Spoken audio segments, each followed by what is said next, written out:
កុមារនៅទីនេះប្រមាណជា1200នាក់ក្នុងចំណោមបងប្អូនស្នាក់នៅជាង3000នាក់នៅក្នុងមណ្ឌលយើងនេះ UNICEF ក៏បាន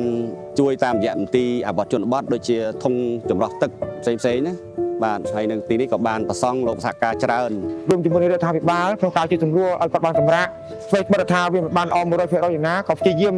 រកកន្លែងគាត់ស្នាក់នៅស្បៀងអាហារគាត់ហូបចុកក៏ដូចជាមានទឹកមានភ្លើងប្រើប្រាស់អ្វីដែលបារម្ភគឺថាបើសិនជាសង្គ្រាមនៅតែអូសបន្លាយយូរបងប្អូនយើងគឺអាចប្រឈមនឹងបញ្ហាផ្សេងៗដូចជាការខ្វះខាតស្បៀង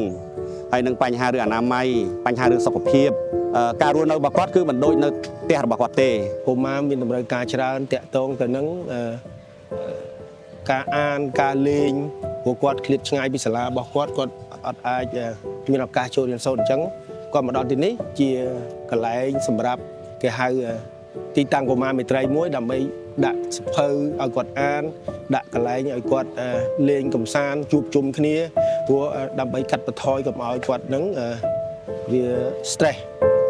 We are able to see now as the displacement moves into the second week how the needs are growing and how the most vulnerable, particularly young children, are being impacted by this displacement. We are able to see the huge needs that exist for having safe water, sanitation, enough number of toilets for the families who have been displaced, but also the continued need for keeping the young children engaged in their learning and in their education. Please join us along with UNICEF in support of the efforts that are being made by the Royal Government of Cambodia and many other partners on the ground here. We hope to be able to see a significant improvement in the condition of these displaced people.